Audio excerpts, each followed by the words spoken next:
Mga kapatid, Shema, makinig, magnilay, magsalo tayo sa mga banal na salita ng Diyos. Nahihiya ka bang magkwento tungkol sa iyong pananampalataya? Natatakot ka bang magsalita tungkol sa iyong Panginoon at Diyos? Sa Ebanghelyo nanghihinayang ating Panginoon dahil napakarami nga ang aanihin, ngunit kulang ang mga ani. May dahilan ba kung bakit ayaw nating tumulong upang ibalita na malapit ng maghari ang Diyos? Ngayon po ay ating pakinggan ang Ebanghelyo para sa ika-14 na linggo sa karaniwang panahon.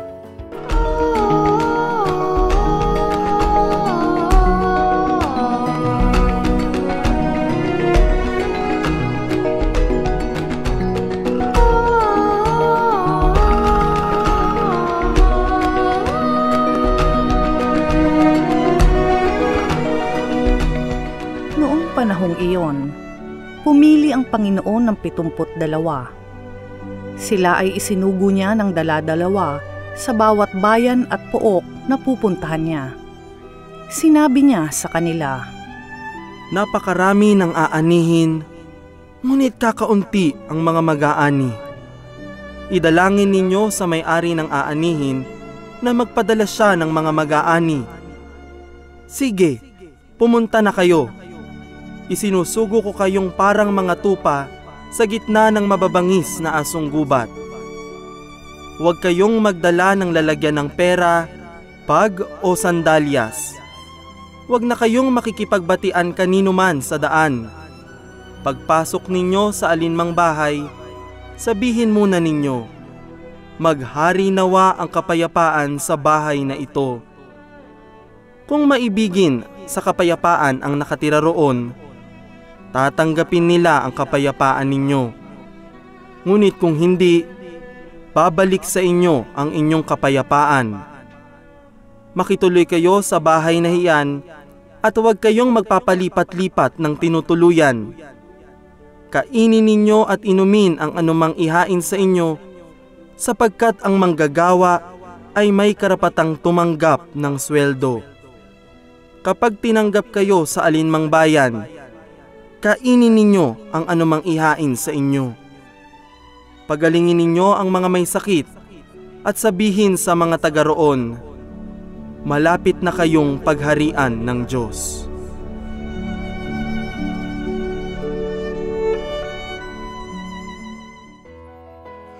Mga kapatid, bago natin pagninilayan ang mga salita ng Diyos, nais ko pong ipaalam sa inyo na sa taong ito, 2016, ang buong kapatiran ng mga Fransiskano sa buong mundo ay magdiriwang sa ika-800 anibersaryo sa paggawad ng Porciuncula Indulgence.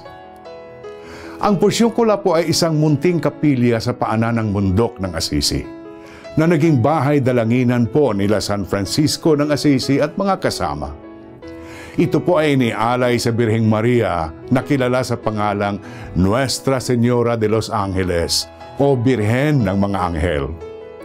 Nais ni San Francisco na ang pagmamahal ng mahal na Birhen ay madadama din ng lahat na pumapasok sa munting kapilyang iyon. Kaya pumunta siya kay Pope Honorius III upang hingin ang pabor para sa lahat ng tao, na kung sila ay pumasok at mananalangin sa kapilyang iyon sa araw ng kapistahan ng mahal na Birheng Maria, sila ay makakatanggap ng kapatawaran ng lahat ng kanilang mga kasalanan. At sumang-ayon naman ang Santo Papa.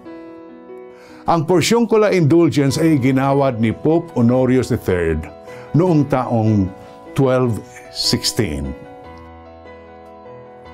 Sa umpisa, ang Porciuncula Indulgence ay nakaugnay lamang sa kapilya ng Porciuncula ng Assisi. Pero sa paglipas ng mga taon, pinalawak po ito ng mga sumunod na mga Santo Papa. Ito po ay inugnay nila sa mga simbahan na sa ilalim po ng pamamahala ng mga Fransiskano. At hanggang ngayon, ang Porciuncula Indulgence ay nauugnay na po ito sa lahat ng mga parish churches sa buong mundo. upang matanggap ang porsyong kula indulgence, kailangang sundin ang sumusunod.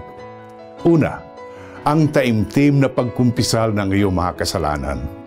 Pangalawa, pagdalo sa banal na misa sa ikadalawa ng buwan ng Agosto, ang kapistahan ng Birhen ng mga Anghel. Pangatlo, pagdasal ng pananampalataya, Ama namin, at pagdasal para sa intensyon ng Santo Papa.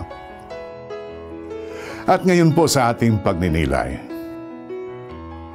Mula sa Ebanghelyo, narinig natin ang nais ng Panginoon na sana dumami pa ang mga mang-aani sa taniman ng Panginoon dahil ang dami nga ng aanihin, ngunit kukunti lamang ang mag-aani. Kapag narinig natin ang mga bahaging ito sa Ebanghelyo, ang kadalasang naiisip natin ay ang tungkol sa bukasyon ng pagpapari, pagmamadre, pagiging relihiyoso o pag-aalay ng buhay para sa Diyos at sa kapwa-tao. Pero ang panawagang ito ng ating Panginoon ay hindi lamang tungkol sa bukasyon ng pagpapari, pagmamadre o pagiging relihiyoso. Ang lahat ng mananampalataya, ikaw, ako, tayong lahat, ay hinihikayat din ng Panginoon na sumali at maging mang-aani para sa kaharian ng Diyos. Paano? Ito po, kung nais mong maging mang-aani para sa kaharian ng Diyos, sikapin mong pagtibayin ang iyong pananampalataya sa Diyos at isabuhay mo ang iyong pananampalataya. Tandaan natin, na noong mag-uumpisa na si Jesus na mangaral tungkol sa paghahari ng Diyos, tinukso siya ni Satanas. Inalok si Jesus si Satanas na gawing tinapay ang mga bato. Ipinangakong ibigay kay Jesus ang lahat ng kayamanan at kapangyarihan sa mundo. Hinikayat ni Satanas na gamitin ni Jesus ang kanyang kapangyarihan bilang anak ng Diyos upang sagipin siya ng mga anghel pag tumalo na siya mula sa kanilang kinaroroonan. At sa lahat ng panunuksong ito ni Satanas, isa lamang ang sagot ni Jesus. Ang Diyos Ama lamang ang iyong pakikinggan at susundin. At ito rin ang dapat nating matutunang gawin. Ang magiging tapat sa ating pagiging mga anak ng Diyos at magsisikap na mamuhay bilang tunay na mga anak ng Diyos. Kahit saan ka man, kahit anong antas ng buhay ang iyong kinalalagyan, magiging mabuting mang-aani ka para sa Panginoon kung ang iyong buhay ay nakaugat sa iyong malalim na pananampalataya sa Diyos. Sandali lang. Sa palagay ko po, merong nag-iisip sa inyo na overly simplistic lang naman si Father Gene sa kanyang paliwanag. Bakit kaya ganon? Ganon lang ba talaga kasimple o kadali ang magiging mang-aani sa kaharian ng Diyos? O sige, kung nasimplihan kayo sa paliwanag kong ito, didiretsuhin ko na kayo ha. Kung nais ninyong maging mang-aani para sa kaharian ng Diyos, unahin mo munang anihin ang iyong sarili at mamuhay ka ng naaayon sa diwa ng kaharian ng Diyos. Dahil kung hindi mo unang anihin ang iyong sarili, kung mang-aani ka at mayroon kang ang naaani, baka dalhin mo lang siya sa iyong sariling bodega at kung saan-saan mo siya dalhin. At hindi tungo sa kaharian ng Diyos. Ganon din, kung nais mong mamalakaya at manghuli ng isda para sa kaharian ng Diyos, magpahuli ka at sumurrender ka muna sa ating Panginoong Hesukristo. Dahil pag hindi, kung anong manghuling isda meron ka, kusa mo lang itong lulutuin at kainin at hindi mo dalhin tungo sa kaharian ng Diyos. Kaya nga ang unang gawin talaga sa isang nagnanais na magiging alagad ng Diyos ay ang magkaroon ng personal conversion. Pagbabalik loob sa Diyos. kailangan ang pagtalikod sa kasalanan at mamuhay ayon sa diwa ng ating pagiging mga anak ng Diyos. Kung tungkol naman sa kasalanan ng ating pag-uusapan, sa saang sitwasyon ba tayo malimit na nagkakasala? Sa palagay ko po, kukunting sitwasyon lamang po. Una, sa paghangad natin ng kayamanan na para bang ang mga material na bagay ang sila ng seguridad ng ating buhay. Na kung tutuusin, madali lang naman talaga silang mawala sa atin, di ba? Pangalawa, sa paghahabol din ng kapangyarihan na gusto nating i-control ang lahat, pati buhay ng ibang tao, na para bang pag-aari na natin siya. Pangatlo, sa ating pakikipagkaibigan, na kung minsan, siya na rin ang dahilan kung bakit nagiging pipi, nagiging bulag tayo sa katotohanan dahil ayaw natin silang masaktan. Kaya nga sinabi ng ating Panginoon sa Ebanghelyo, huwag kayong magdala ng lalagyan ng pera, bag o sandalyas. Huwag na kayong makipagbatian kaninuman sa daan.